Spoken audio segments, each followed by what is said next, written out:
Picture this. You're in the middle of telling a story to your family, and suddenly the word you need just vanishes. It's right there, hovering at the edge of consciousness, but completely unreachable. Your loved ones see the panic flash across your face. That terrifying moment when you wonder if this is it, if this is how cognitive decline begins. Then it comes back, relief floods through you. But that moment of fear, that stays for days. For millions of people over 60, this scenario isn't hypothetical. It's daily reality. Memory lapses, brain fog, difficulty concentrating, slower mental processing. The cultural narrative says this is normal, expected, inevitable. Your brain declines after 50, and there's nothing you can do except accept it and maybe try some crossword puzzles. But here's what that narrative doesn't tell you. Cognitive decline doesn't have to happen this way, not to this degree, not this fast. And cannabis, yes, cannabis. That plant we've been told for decades destroys brain cells and motivation, might actually be one of the most powerful tools available for maintaining and even improving cognitive function as we age. This is the story of how cannabis is helping thousands of older adults not just maintain their mental sharpness after 60, but actually enhance it. And if you're watching your memory slip, your mental clarity fade, wondering if there's anything that actually works beyond generic advice about fish oil and Sudoku, you need to hear this. Let's start by being honest about what cognitive decline looks like for most people entering their 60s and beyond. The changes are often gradual enough that people convince themselves it's just normal aging. Word-finding difficulties that start in the late 50s progressively worsen. Telling stories becomes challenging as the thread gets lost mid-conversation. Reading comprehension suffers, finishing an article without being able to summarize what was just read. Mental fatigue becomes the default state. By early afternoon, thinking feels like wading through mud. Complex problem-solving that used to come naturally becomes exhausting. People start avoiding mentally challenging tasks because they require more energy than seems available. Sleep quality deteriorates, which compounds everything else. Waking multiple times per night, never feeling truly rested.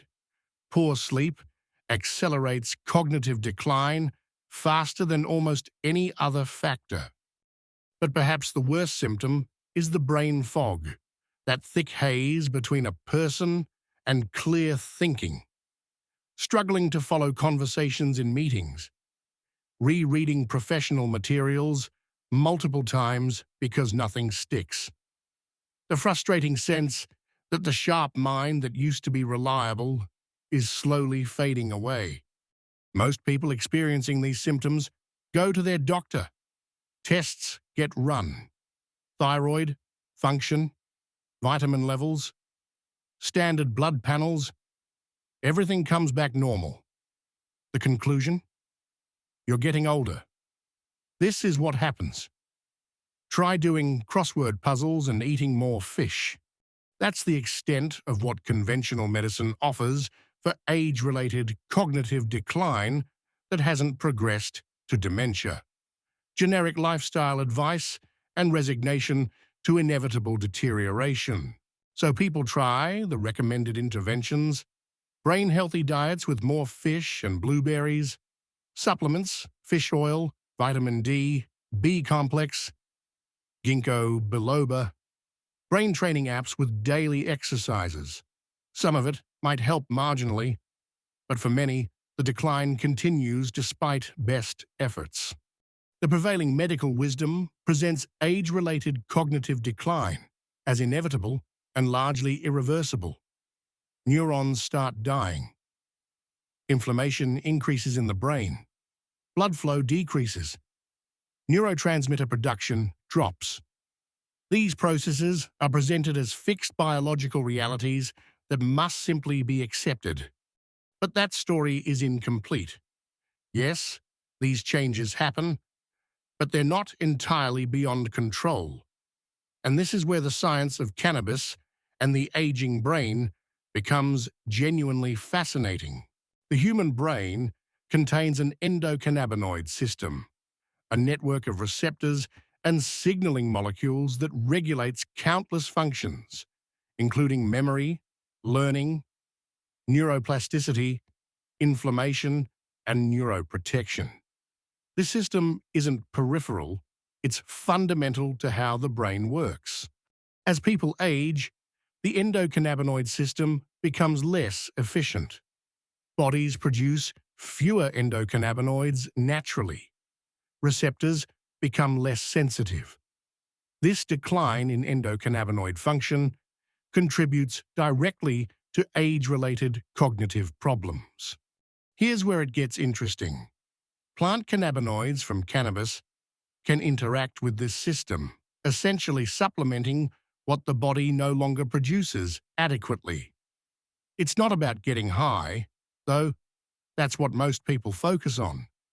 It's about supporting a biological system that's becoming deficient. Research over the past decade has revealed something counterintuitive. While cannabis might impair certain cognitive functions in young people whose brains are still developing, it appears to have the opposite effect in aging brains. Multiple studies have shown that low-dose cannabis actually improves cognitive function in older adults, reversing some age-related decline. One landmark study from the University of Bonn gave older mice low doses of THC and found that their cognitive performance improved to match that of young mice. Their neurons showed increased connectivity and improved function. The researchers described it as cannabis essentially turning back the clock on the aging brain. Human studies are showing similar patterns. Older adults using cannabis score better on cognitive tests than non-users in the same age group. Brain imaging shows increased connectivity and activity in cannabis users versus non-users of the same age. The mechanisms aren't fully understood yet, but researchers have identified several key effects. Cannabis reduces neuroinflammation, one of the primary drivers of cognitive decline. It promotes neurogenesis, the growth of new brain cells, which was once thought impossible in adults. It enhances neuroplasticity, the brain's ability to form new connections and adapt.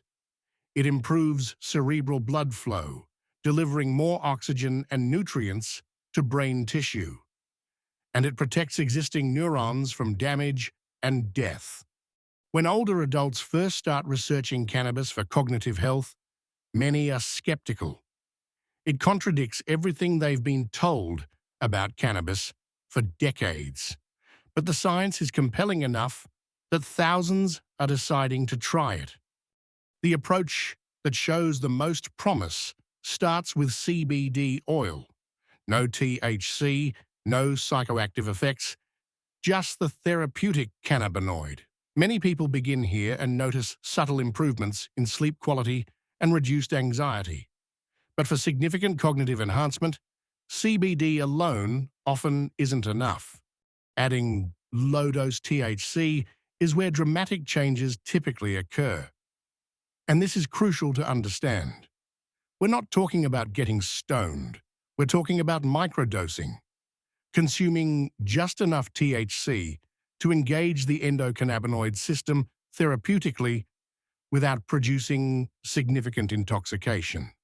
For most older adults, this means 2.5 to 5 milligrams of THC once or twice daily, usually in a balanced ratio with CBD. At these doses, there's minimal to no feeling of being high, but the therapeutic effects on brain function are substantial. The first change most people notice is sleep improvement. Within a week or two, many report sleeping through the night for the first time in years. Deep, restorative sleep that leaves them actually feeling rested in the morning. This alone would be valuable, because sleep is absolutely critical for cognitive function.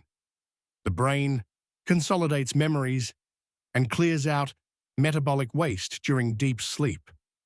Without it, everything else suffers. But sleep improvement is just the beginning. Over the following month, brain fog typically starts lifting. Not all at once, it's gradual, like clouds slowly clearing.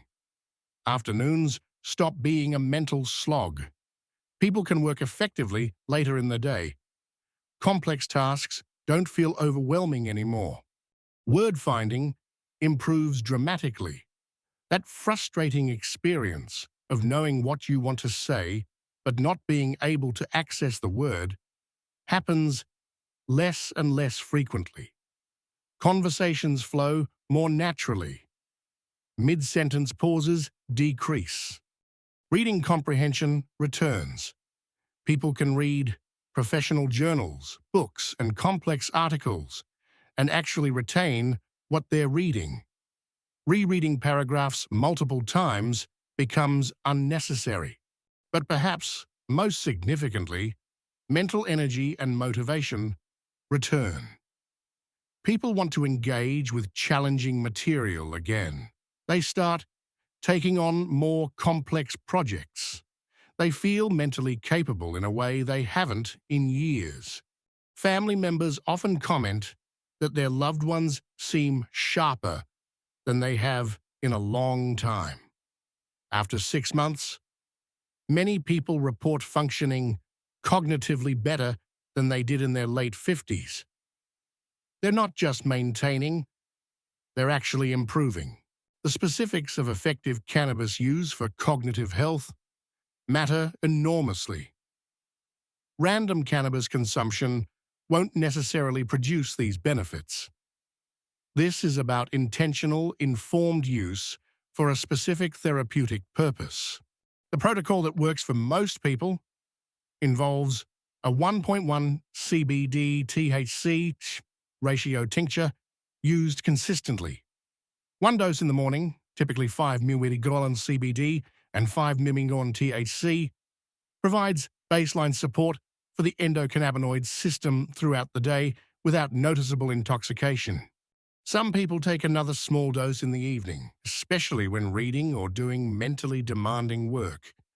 This maintains engagement and focus rather than evening fatigue. Before bed, a slightly higher dose, around 10 milligrams THC with CBD, ensures deep, restorative sleep. Quality sleep is non-negotiable for cognitive health. Higher CBD products during the day work well for people who need to be completely clear-headed but still want anti-inflammatory and neuroprotective benefits. CBD doesn't cause intoxication, but still supports brain health significantly. The key is consistency and proper dosing. Too much THC, especially for someone without tolerance, can absolutely impair cognitive function. But the right amount, that therapeutic sweet spot, has the opposite effect. People who track their cognitive function systematically using memory tests, processing speed assessments, and problem-solving exercises often see measurable improvements. After 12 to 18 months of consistent cannabis use, scores on these assessments commonly improve by 15–25% compared to baseline measurements before starting cannabis. That's not placebo effect. That's measurable cognitive enhancement confirmed by objective testing. Now, cannabis isn't the only intervention that should be implemented. Regular exercise remains crucial for brain health. A Mediterranean-style diet, rich in anti-inflammatory foods, matters. Sleep must be prioritized, with cannabis helping significantly there. Social and intellectual engagement should be maintained. But for many people, cannabis is the intervention that makes the biggest difference. Nothing else they have tried moves the needle like properly dosed cannabis does. The objections to using cannabis for cognitive health are predictable. Cannabis makes you stupid. Everyone knows that. Look at stereotypical stoners. So let's address this directly with scientific accuracy. The research showing cognitive impairment from cannabis use comes primarily from studies of heavy users, often starting in adolescence, consuming high THC products regularly. That's a completely different scenario from therapeutic microdosing in older adults.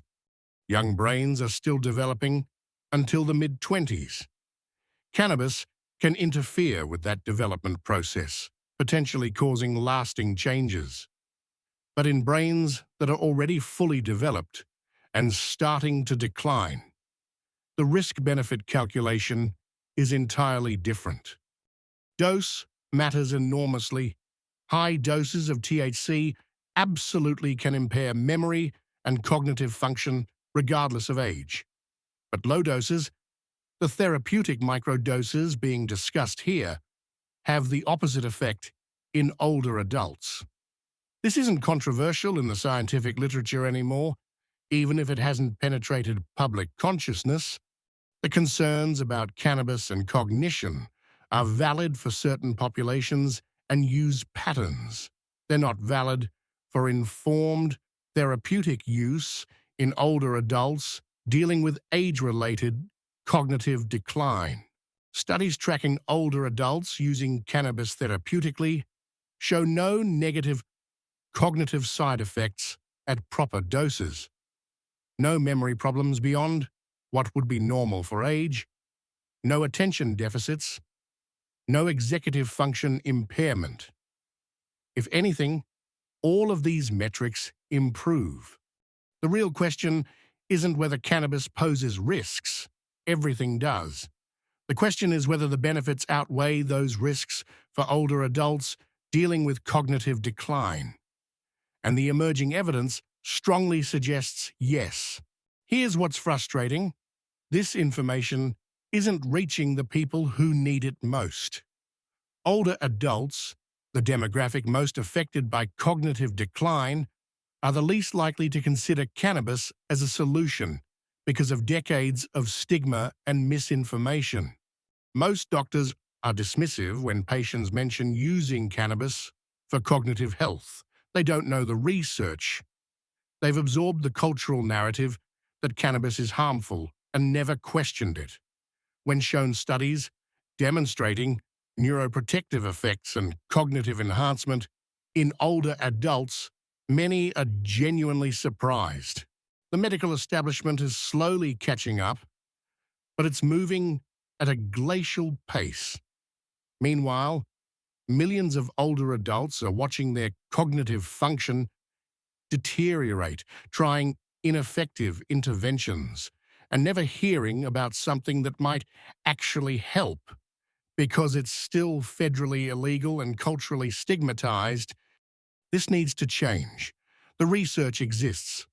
The safety profile for older adults is excellent. The potential benefits are enormous, not just for quality of life, but for reducing dementia risk and maintaining independence longer. For anyone in their 50s, 60s, 70s, or beyond experiencing cognitive decline that's concerning, resignation isn't the only option. Accepting decline and doing crossword puzzles doesn't have to be the ceiling of intervention. Cannabis might not work for everyone. Some people don't respond well to it. Some people don't like any level of intoxication, even mild. Some people have conditions or take medications that make cannabis inadvisable. This isn't a universal solution, but it's a legitimate option that deserves serious consideration, especially for people already experiencing age-related cognitive changes that affect quality of life. The approach should involve talking to a doctor who's actually educated about cannabis therapeutics, not one who'll just recite outdated talking points. Starting with low doses of balanced CBD/THC products, tracking response systematically, giving it time to work. Neuroprotection and cognitive enhancement aren't instantaneous. Patience, methodical approach, and informed decision-making are essential, and openness to the possibility that something previously believed to be harmful might actually be exactly what aging brains need. Thousands of older adults are reporting that their minds are sharper in their mid-60s than they were in their late 50s. They're reading complex material with better comprehension. They're solving problems more effectively. They're remembering names, dates, and details better. They're sleeping deeply and waking refreshed. They're not just maintaining cognitive function, they're improving it. And cannabis is a significant reason why. Occasional memory lapses still happen. Cannabis doesn't make anyone superhuman, but those moments are rarer, less frightening, less predictive of inevitable severe decline. Aging is inevitable. Cognitive decline, to the degree most people experience, it is not. Cannabis is giving people back mental clarity they thought was gone forever. It's giving them confidence that they can stay sharp, stay engaged, stay themselves well into their 70s, 80s, and beyond. Everyone dealing with cognitive aging deserves to know this option exists. Stigma and outdated information shouldn't prevent people from exploring something that might genuinely help. The brain is worth fighting for. The research is there, the mechanisms are understood, the safety profile is favorable, and thousands of older adults are already experiencing the benefits. The question isn't whether cannabis can help maintain cognitive function after 60. The evidence says it can. The question is whether people will have access to accurate information and the freedom to make informed choices about their own cognitive health. That information is now available. What people choose to do with it is up to them. But at least the choice exists.